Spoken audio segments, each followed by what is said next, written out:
Hello and welcome to the Mailbox Rogues Gallery, where each episode we pluck a figure from history and pop them into our metaphorical mailbox of rogues.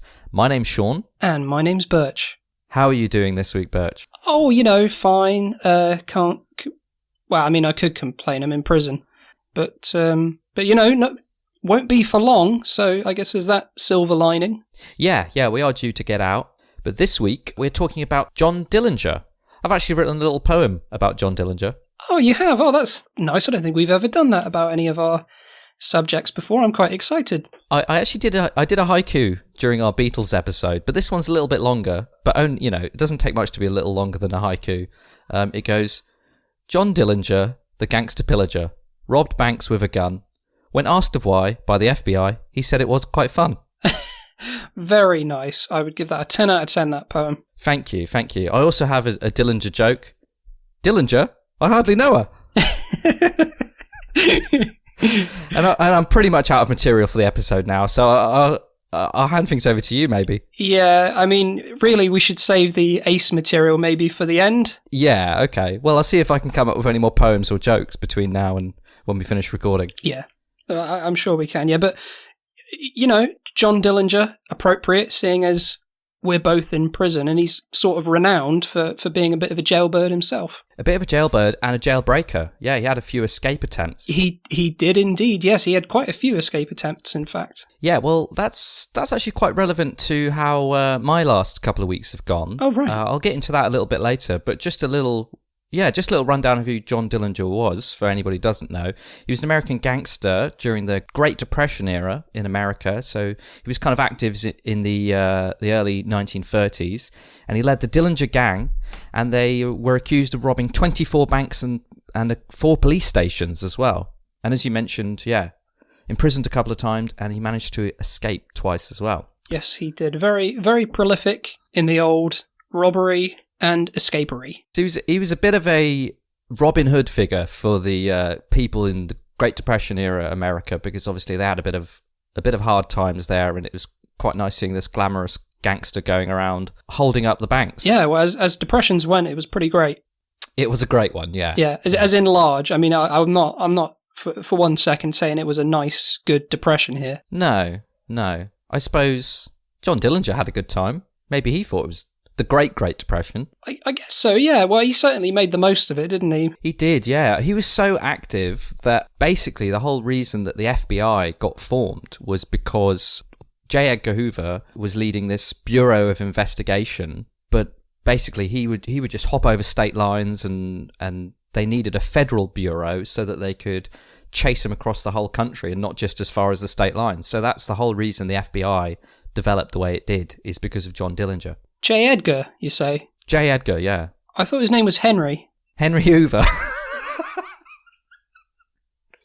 You got me with that one.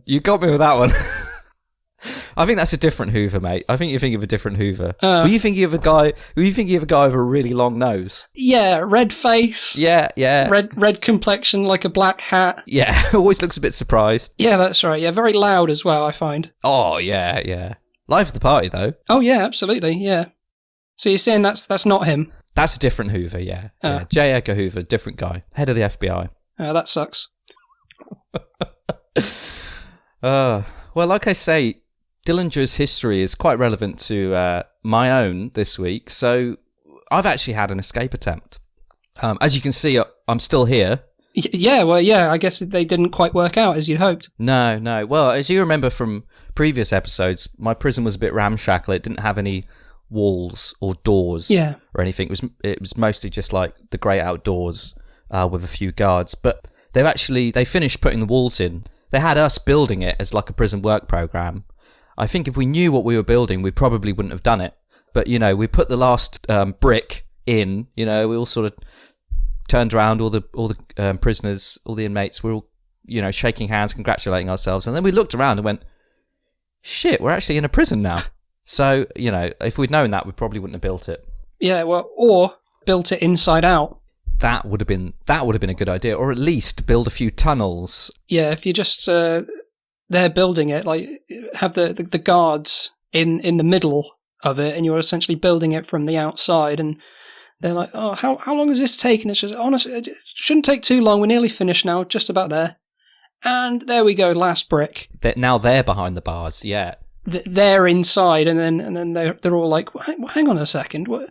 You guys, there isn't a door. How are you guys going to get in? We're not. Bye. Yeah, and off we go, chuckling to ourselves all the way down to the sweet shop.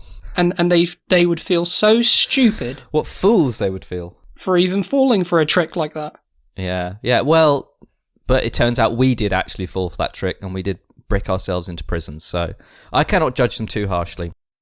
But, yeah, I'll tell you about I had my own Dillinger escape plan. Is that why the band's called that? I think so. It must be, mustn't it? Oh my! I never twigged that. That's very clever on that band's part. Well, it's quite clever on my part as well for mentioning it. And one thing you can say about my comedy, Burch, is it brings illumination to the world. Yes, quite. Yeah. Well, I told you in a previous episode about this tunnel that I was digging. Me and my cellmates, the Hemsworth twins, we were digging it in our cell, and it was behind this poster of Miss Piggy, if you recall.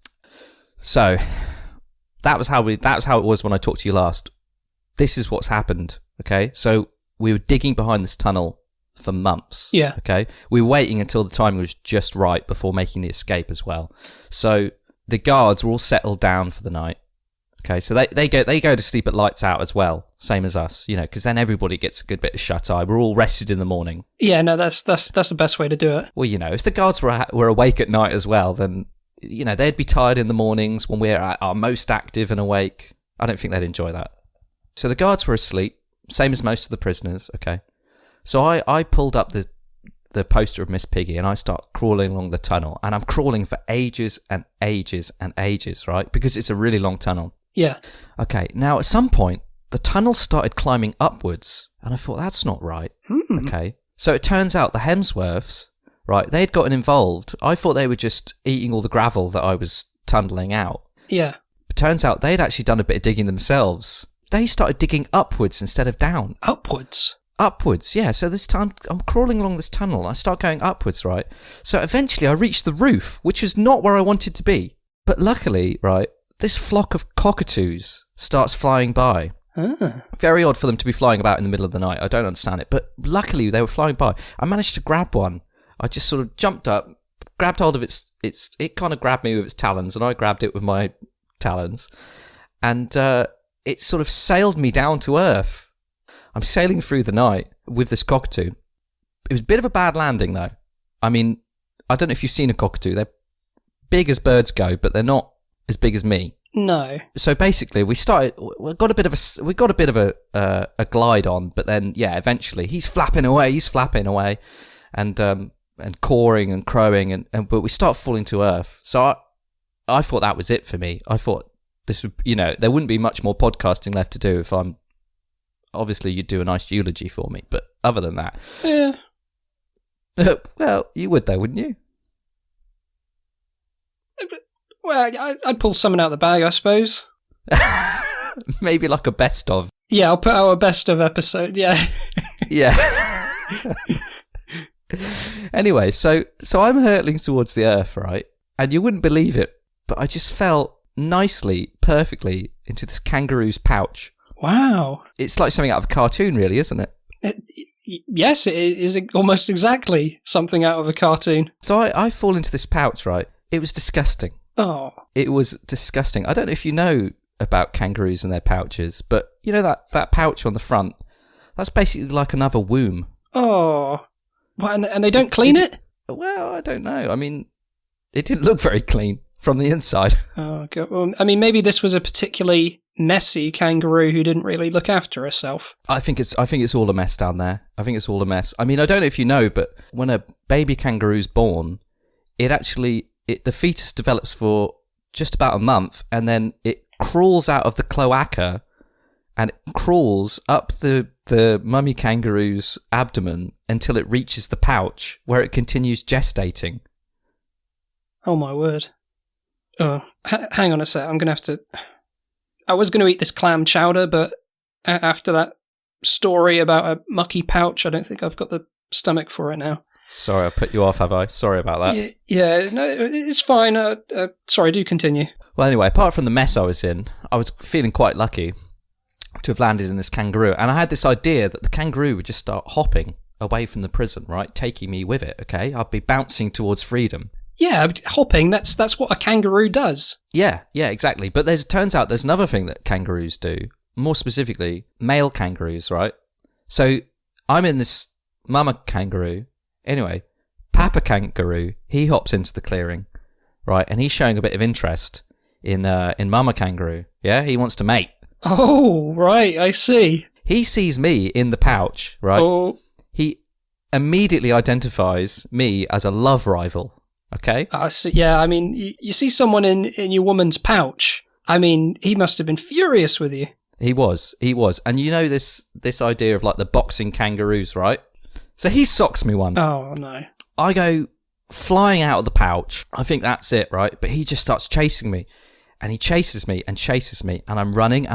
Every now and then he gets a blow in the back of my head, right? Just as I'm going. Oof. By the next morning, I was banging on the door of the prison, screaming, "Let me in, let me in." And they just about managed to tear him off me. These two prison guards just holding this kangaroo back going, I'll kill him! That's pretty much how it went. Mummy kangaroos back there just like, it's not how it looks. He's like, I'll deal with you later, love. It's like you were there. You painted such a vivid picture of the proceedings that it's just that. Well, anyway, you know, the Hemsworth find this all hilarious. They've been ragging on me about it. I mean, I've got a sneaking suspicion that they dug the tunnel upwards for a joke, just to mess with me. Oh. So anyway, that's my my Dillinger escape plan that didn't go very well. Well, I mean, it's silver lining. It's at least good to see you kind of alive and apparently well, because they can be pretty nasty, those kangaroos. So, I mean, you should be thankful that you got away alive. Yeah, just like 6 broken ribs, a fractured skull, and a broken ankle. Pretty pleased with myself, to be honest. Would you want to talk about John Dillinger at all? I think we probably should. Yeah. So to go back a bit, well, to the beginning, in fact, he was born on the 22nd of June, 1903, on 2053 Cooper Street, Indianapolis, Indiana. And he was the youngest of 2 children, and his father was a grocer, and apparently very firm in his discipline, this grocer. Grocers often are. Oh, yeah, the rule with an iron fist, the grocers. Well, you know, if you ever try pinching an apple or a tangerine, that grocer keeps a keen eye on his veg stock. Oh, and there is nothing grosser than an eagle-eyed grocer. We're both being quite poetic this week, really, aren't we? We are indeed. But yeah, so he was very firm, very strict, but that didn't seem to deter him. He was getting into trouble at a very young age. Like when he was a teenager, he was fighting, petty theft, bullying smaller kids. Stealing cars as well. Yeah, he was... so you could almost say it was... well, you could say he was born to be bad. Born to be bad to the bone, as the song sort of goes. As a young man, he joined the Navy, didn't he? But he got tired of it and he just deserted. He just up and left. Yeah, he deserted after a few months. Went back. He ended up getting married, but he had trouble settling down. Obviously, he missed fighting, petty theft, and bullying children. He planned his first robbery with a friend. Now, going a little bit back, a couple of episodes ago when we discussed Freud. Now, I found this particularly interesting. The first place that he decided to rob was a grocery store. Now, getting back at his father. Is that what it was? You know, his dad was quite strict, very firm with him, and he was a grocer himself. So is this a sort of fuck you to the old man? It is very Freudian, yeah. And I'm glad as well that you learnt something from that episode. I've always maintained that this show can be very educational. So like you say, stealing from this father figure, this grocer, I think they got away with about $50, and then they were spotted by a minister who recognised them and reported them to the police. That is absolutely right. And then for that, he got 10 to 20 years in prison. I mean, that is a bit harsh, isn't it? I suppose he did probably have a record already. What I find funny about this is that, like, at the trial, his friend pleaded not guilty, and John Dillinger's father was discussing it with, like, the prosecutor and with John himself, trying to get him to plead guilty without a defence attorney. Apparently saying to him, "Look, John, come on. We all know you've done wrong. You know, stealing from the grocer. You know, how is he going to be able to afford his apples and pears at the end of the month? You know you've done wrong, so you should." Sorry to interrupt. I love the idea that in your head every grocer is a Cockney grocer. Even in the Midwest, even in Indiana, where John Dillinger is growing up, you've got this idea of this Cockney grocer. Yeah, his dad was there talking to John and the prosecutor, and the dad goes, "Picture the scene." He turns round, he's kind of like hunching his shoulders like that.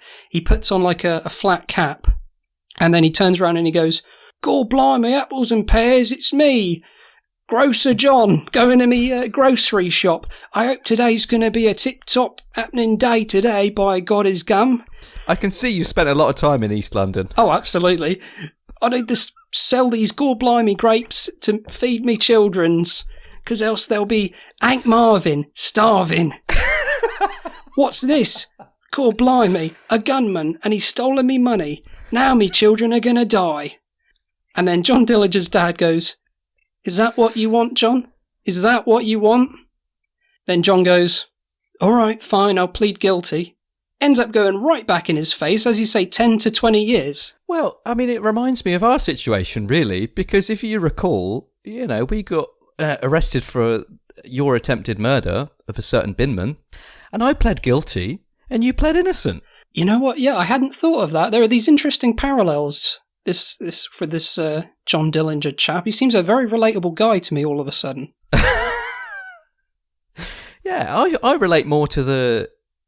No way, I'm relating to John Dillinger. I'm the one who pled guilty and got put away. You're the one who pled innocent. Right, yeah. Yeah, I suppose. Life parallels art. His dad, afterwards, when he was asked, he said he regretted giving him that advice.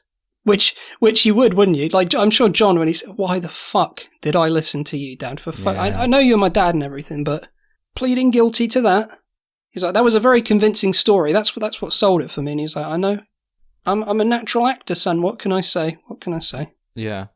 I mean, and I was very convinced as well when you acted out his acting, the whole Cockney impression. It was like being in East London. Oh well, thank you very much. I could smell the jelly deals. I could hear the wheels of the barrows rolling down the cobblestones. I think it's the repertory theatre that I'm a part of here. What's this? Your reprobate theatre? No. The reprobate theatre is on Tuesdays. But you're part of that one too, aren't you? I went for one session, and my God, I mean, the amount of shit that was flung at the stage. I mean, there was no acting really in the reprobate theatre. Outsider art, really, isn't it? I guess so, yeah. So I went to that for one session, didn't really like it, but the repertory theatre is much nicer, a lot less excrement.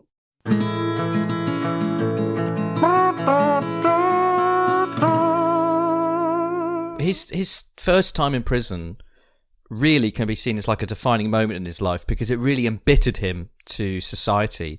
He was in prison for 9.5 years, which is a pretty big stretch. Yeah. And he was released right at the height of the Great Depression.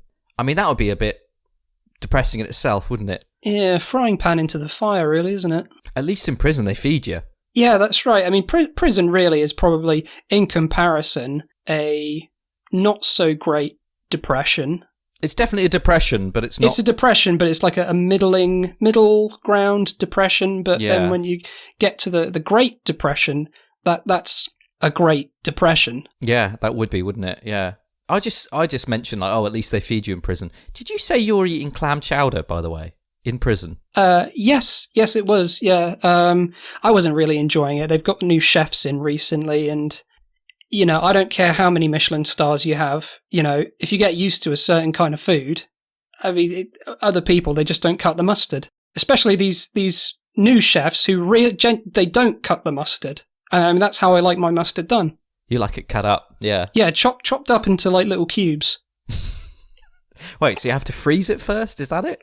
So it's like a gelatinous mustard. It's a gelatinous mustard.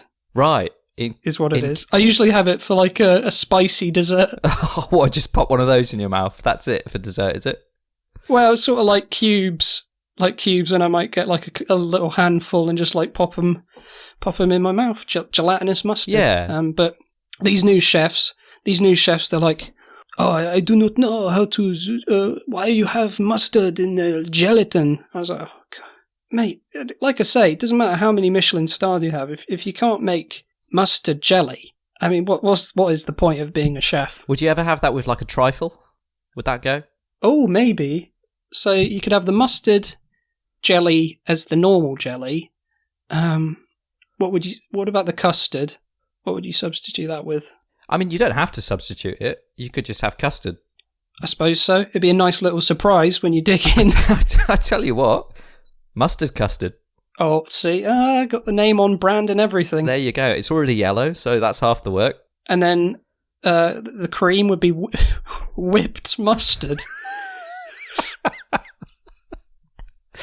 Oh, it sounds lovely. Just eating a big bowl of mustard at this point. Oh, it's in a variety of different states. You've got your jellied mustard, your liquid mustard, and your whipped mustard. Mustard trifle. I'd try it once. I'd try it less than once. Oh. Well, we were talking about Dillinger. He's just got out of prison. He goes straight back to robbing banks. Well, he goes straight into robbing banks. So these are his first banks that he robs. He kind of planned this all in his first stretch of prison time. So yeah, they really had hardened him and set him up to be a career criminal. And he has his first escape attempt here, doesn't he? He does. Yes, at Crown Point in Indiana. Yeah. So when he was out after the 9-year stretch, he smuggled guns in to his friends who were still in prison. And then they broke out just in time for him to get arrested and put back in prison. And then they could break him out the county jail. So, as you can tell, all very meticulously planned out. Absolutely. I mean, they need to be, these escape plans. You know, I know myself from personal experience. Oh, you've tried to escape as well, have you? I'll admit there was a point, you know, early on where I was kind of, do I really want to be here for however many years? You know, and I just decided at one point, you know, fuck it, I can't stay here. I need to get out. What happened was I was working in the kitchen at the time. I'd got a job working in the kitchen, which is a very sought after position. So I was very fortunate to get that. What were you, sous chef? Yeah. I mean, we sort of kind of did all sorts, really. I mean, there was sous chef, baking, sort of sushi. You know, on Japanese night. Oh, okay, yeah, on Japanese night. Yeah, every first Tuesday of the month, we'll usually have like a Japanese night, you know. Teriyaki chicken, noodles, sushi, all that kind of stuff. Yeah. Oh, it sounds delicious. Oh, well, it's a wonder you wanted to escape at all. The food was dragging me a bit. It's like, do I really want to be? Well, I can get this outside. So I thought, I need to escape. So I was talking to one of the people that I was working with in the kitchen. His name was Dirty Dick. Oh yeah, why'd they call him that?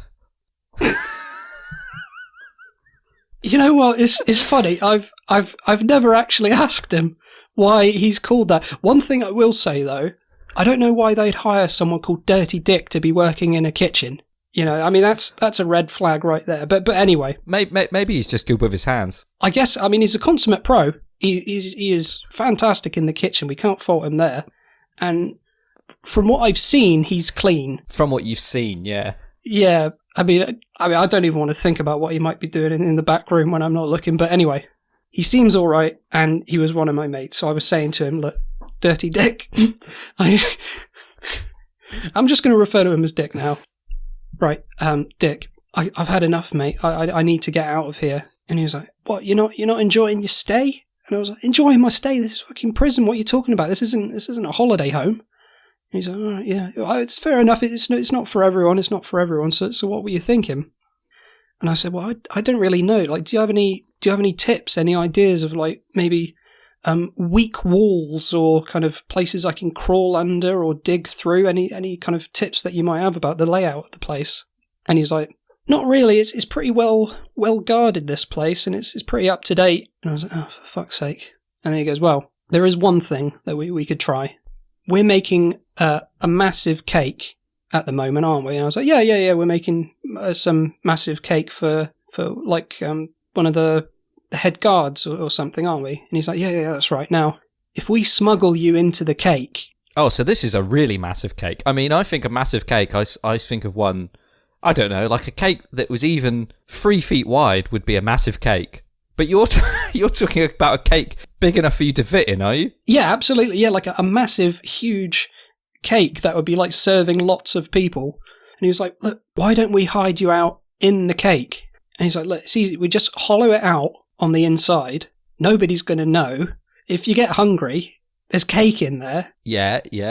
And, you could try that. I mean, that seems to be the best option that I can think of.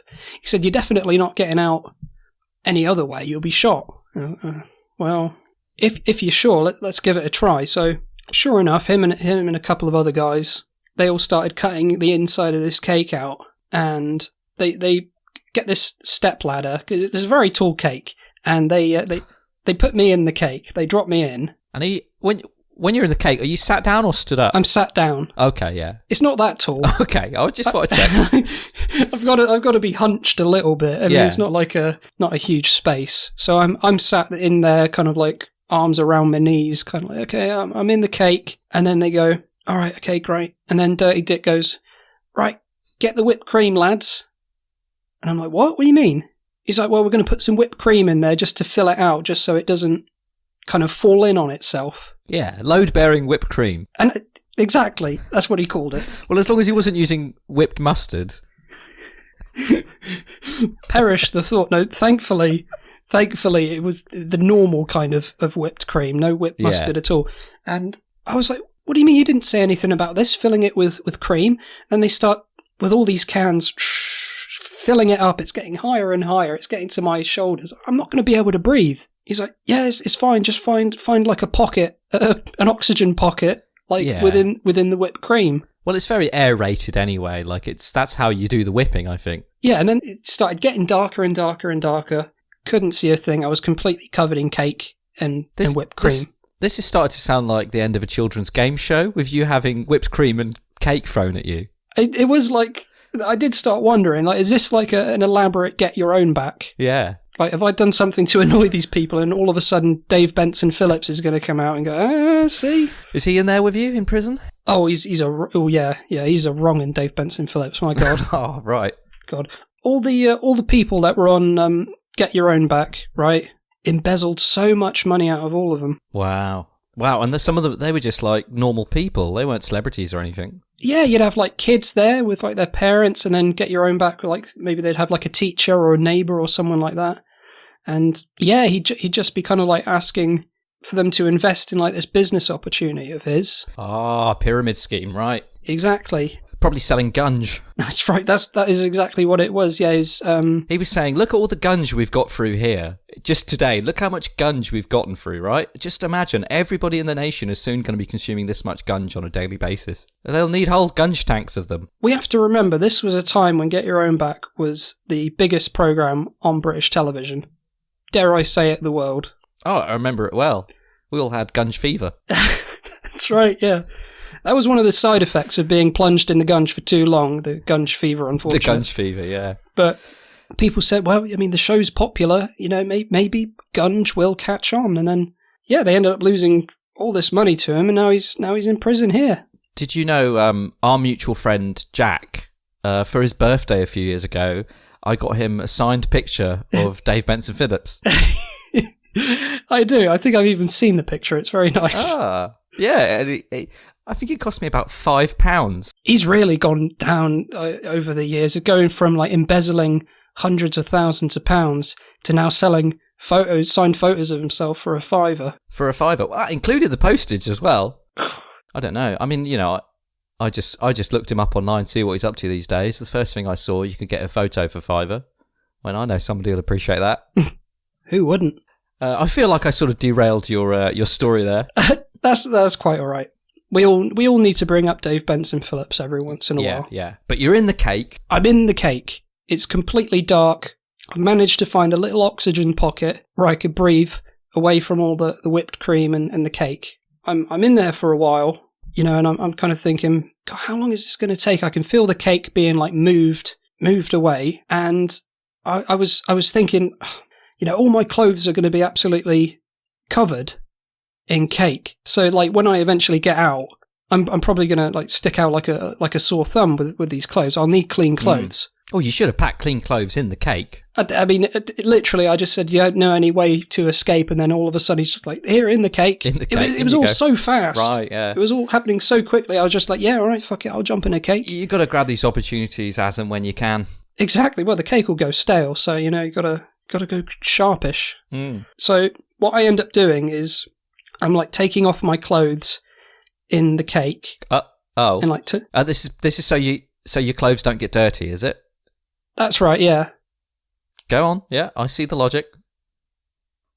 Maybe I didn't think it just sounded a bit strange when you first mentioned it, but no, I understand. It makes sense. So I'm derobing, right? Taking off my t-shirt, trousers, pants, and all that kind of stuff. So just so like when I do get out, I can just like wipe myself off with all the cake, turn my clothes inside out, and then they might look a bit funny, but, they won't be covered in cake. Yeah, no, that's quite clever, really. So I'm sat in there. I've been feeling for, like, the whole day, like, the cake being moved around and everything, and then all of a sudden it just kind of stops. I wait for about half an hour. I give it half an hour, and then I think, right, okay, this is probably the right time. To break out of the cake. To break out of the cake. Yeah.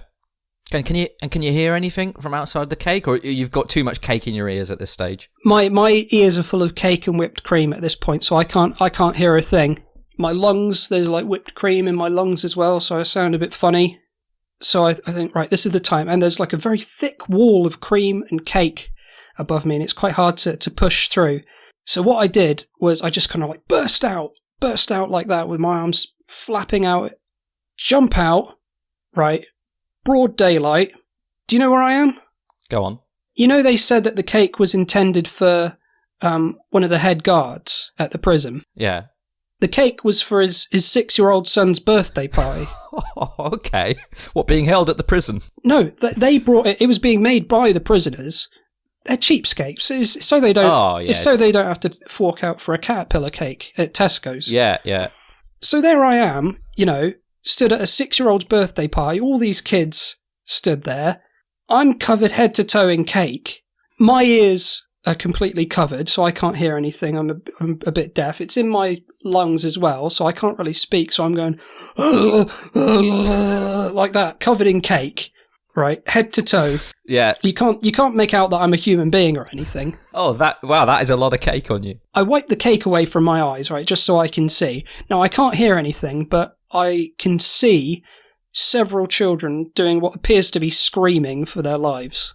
But to you, it's just like noiseless. You can just see their open mouths, but there's just no sound reaching you. That's right, yeah. So I jump, I slip on a slice of cake, right? Then I fall face down on this, on the grass. It's like out in this beautiful park. It was a lovely day. Kids start running to their parents, clutching on like, oh, it's a cake monster, all this kind of stuff. The head guard walks over to me, wipes my face off, sees it's me, and he goes, should have known it was you. You couldn't have just made a nice cake for my son. You had to climb inside it. You had to jump inside the cake. Oh, I bet he was upset. He was pretty upset, They were all upset. It was a beautiful looking cake. And now nobody was able to eat it. What? Why not? I mean, the outside of the cake still hasn't been touched by your body, has it? Well, that's what I said. I was stood there, like with my hands over my private parts. I was going, look, the outside of the cake, if you just kind of cut around the outside and have like the skin of the cake, you'd probably be okay. None of that part's touched me. It's kind of sweet that was your priority at that point, was just making sure that the kids knew that the cake was still good. You could still eat some cake. Yeah, I mean, I cut a slice and I started waving it in the kids' faces, going, look, it's a slice of cake. They didn't want to know. They just kept on screaming. I'm surprised they let you near the knife to cut it, to be honest. Yeah, me too. Yeah. But, those kids will never be able to eat cake again. No. Terrified of a man jumping out of a cake. Which also goes back to our episode about Freud in terms of childhood traumas. Yes, that will come back to bite them for sure, in very strange and tragic ways, I'm sure. Now, can I say, I think, as far as escape attempts go, that was nearly flawless. I mean, there was obviously, I don't mean to critique, but there was obviously a flaw, which was that you ended up, naked in front of 6-year-old children at a party. Yeah, that's never good. Right, well, I don't know about you, Burch, but I've still got lots to talk about when it comes to John Dillinger. Oh, you and me both. So, how about this? Why don't we make this a 2-part episode? Do you want to talk about him again next episode? That sounds good to me. All right, well, we'll wrap this one up for now. So, thank you for listening, everybody. And, as usual, you can follow us on the social medias. Burch? Yes, you can find us on Twitter at Mailbox Rogues. We're also on Facebook and Instagram as well, where you can find us by searching Mailbox Rogues Gallery. You can also contact us via our email, which is mailboxroguesgallery@gmail.com. Yeah, and if you're listening on Apple Podcasts, please do leave a review. You can also find us lots of other places, wherever you're listening to podcasts, basically. And of course, we are on YouTube as well. That's correct. Give us likes, listens, comments, subscriptions, money. Money. Send us money. I mean, the guards will probably confiscate it, but they'll give it back when we leave. I hope. Presumably. Okay, well, that's that for this week, and we will see you next episode for a bit more John Dillinger. See you next time, peeps. Toodles. Goodbye.